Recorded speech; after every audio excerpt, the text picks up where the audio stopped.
જય હિન્દ, જય ભારત દોસ્તો. હું જયેશ તલાટી, એડવોકેટ, ખેડા જિલ્લા લીગલ સેલ કોંગ્રેસ કમિટીનો ચેરમેન,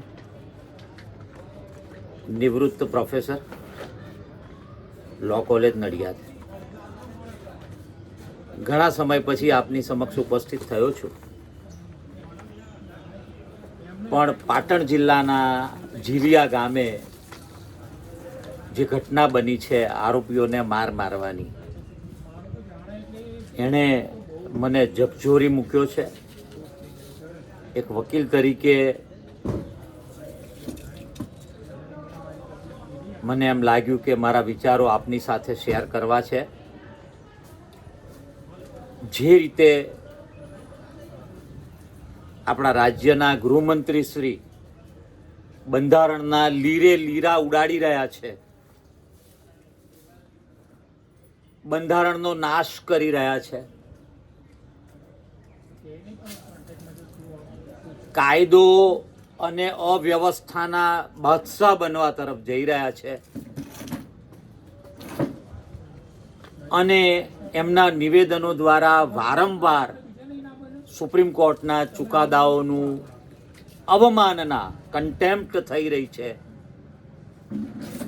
એ જોતા એવું લાગે છે કે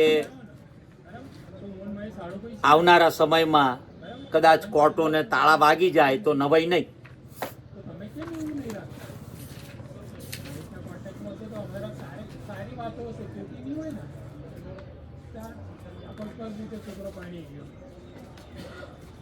ગૃહમંત્રી શ્રી હર્ષ સંઘવી સાહેબને એમના પોતાના હોદ્દાની ગરિમાની ખબર નહીં હોય એવું તો નહીં હોય, ખબર હશે જ. કેટલો સન્માનજનક આ હોદ્દો છે અને હોદ્દો પચાવવા માટે એમનું વર્તન કેવું હોવું જોઈએ એની પણ એમને જાણકારી હોવી જોઈએ. જે રીતે પોલીસને ઉશ્કેરણી કરી અને પોલીસની ગેંગ બનાવી, ગેંગ શબ્દ વાપરું છું, એક વકીલ તરીકે શબ્દ હું વાપરું છું, બહુ વિચારીને વાપરું છું કે ગૃહમંત્રી શ્રી આપે હવે આપના વિભાગમાં જ પોલીસની એક ગેંગ ઊભી કરી હોય એવી પ્રજાને લાગણી થઈ રહી છે.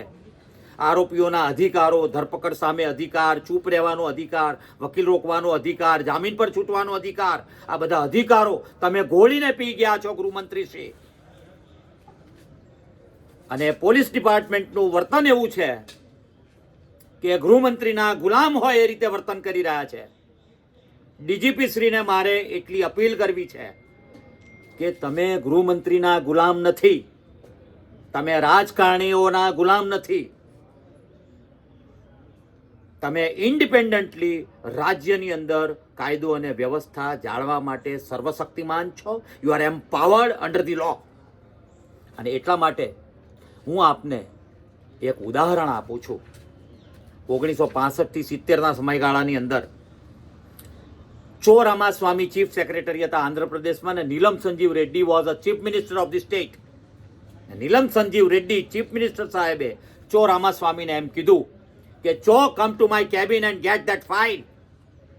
ત્યારે ચો રામાસ્વામીએ જવાબ આપ્યો, mister chief minister, Tom, Dick and Harry can be a chief minister of the state, not chief secretary. Get that file through your person, otherwise I will dispose it off in accordance with the law. આ ચો રામાસ્વામીના શબ્દો હતા. તમારું વર્તન રાજકારણીઓના ગુલામ બની ગયા છો police department વાળા. અને એટલે આ બનાવો, ઊંઢેલાના બનાવ, માતર તાલુકાના ઊંઢેલાના બનાવ પછી આ ફરીવાર પુનરાવર્તન થયું છે પાટણ જિલ્લાના જીલિયા ગામે. મારી આપને અપીલ છે, I am going to Supreme Court tomorrow, કે પોલીસ સ્ટેટ, આ રાજ્યને પોલીસ સ્ટેટ બનાવવાનું નથી તમારે. આ લોકશાહી દેશ છે, પ્રજાને ભૂલ કરવાનો અધિકાર છે. કાયદેસર રીતે તમે કામ લો. ભૂલ કરવાનો અધિકાર એટલા માટે છે કે પ્રજાના પૈસે તમને પગાર મળે છે, તમારા રોટલા પ્રજાના પૈસેથી પૂરા થાય છે, અને એટલે પ્રજાને ભૂલ કરવાનો અધિકાર છે. આનો મતલબ એવો નથી કે તમે પ્રજાને ફાંસીએ લટકાવી દો. જીલિયાના બનાવની માફી માંગે ચીફ મિનિસ્ટર અને ગૃહમંત્રી, અને એમને દરેક આરોપીને 10-10 લાખ રૂપિયાનું વળતર મળવું જોઈએ. કોઈ પણ આરોપીઓની તરફેણ ન થઈ શકે. આ મૂળાના ચોરને મુઠ્ઠીનો માર હોય, ફાંસી પર ના લટકાવાય. જેવો ગુનો પોલીસ ઇન્વેસ્ટિગેશન, જીલિયાના બનાવમાં શું ઇન્વેસ્ટિગેશન થયું? તમે જગ્યા ઉપર ન્યાય આપી દીધો, ઘેરીને તમે લાઠીઓ મારી. ન્યાય આપવાનું કામ કોર્ટોનું છે, તમારું નથી. ઇન્વેસ્ટિગેશન દરમિયાન ખબર પડે કયા આરોપીનો શું રોલ છે, અને એટલા માટે પોલીસ ડિપાર્ટમેન્ટ ઊભું કરવામાં આવ્યું છે, પોલીસ મેન્યુઅલ બનાવવામાં આવ્યું છે, CRPC બનાવવામાં આવ્યું છે, BNSS બનાવવામાં આવ્યું છે. એ કાયદાની જોગવાઈઓ પ્રમાણે તમારે આરોપીઓ સામે કામ લેવાનું છે. તમે તો જગ્યા ઉપર જાઓ છો, ગૃહમંત્રીશ્રી જગ્યા પર જાઓ છો, પોલીસને ઉશ્કેરણી કરો છો. એનો મતલબ શું છે? વિશ્વ જોઈ રહ્યું છે. તમારી સ્પીચ 1 સેકન્ડમાં પહોંચી જાય છે અમેરિકા, લંડન અને ઓસ્ટ્રેલિયા. ત્યાંથી ફોનો આવે છે કે આ ગૃહમંત્રી છે. બંધ કરો આ હરકતો.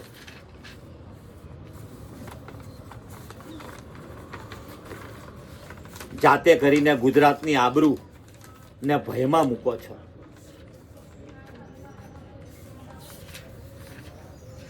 ખરેખર તમારે જો ગુનાઓ અટકાવવા હોય ને, તો પોલીસ ડિપાર્ટમેન્ટમાં જે 20-20 વર્ષથી જે અધિકારીઓ પડી રહ્યા છે ને, ચીટકીને પડી રહ્યા છે, અને તમારા કમાઉ દીકરા તરીકે કામો કરી રહ્યા છે આખા ગુજરાતમાં.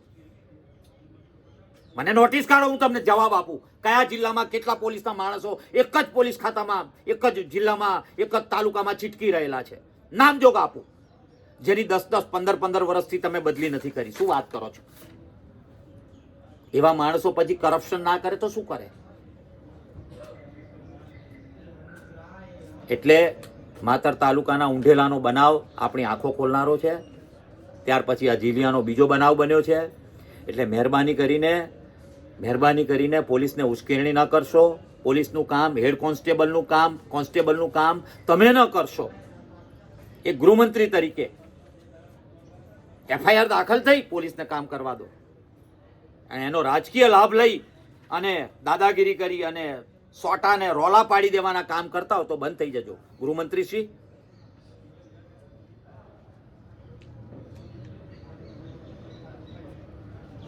અને આ દેશનું બંધારણ લોકતંત્ર છે.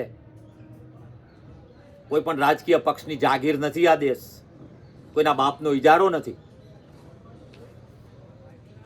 એટલે મહેરબાની કરી ને આવા બનાવો ટાળો અને પોલીસ ડિપાર્ટમેન્ટને સૂચનાઓ આપો, કાયદામાં રહીને કામ કરે.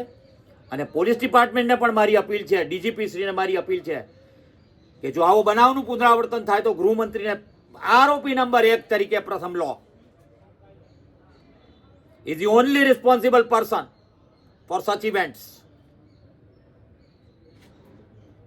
આટલું કહી વિરમું છું. આભાર.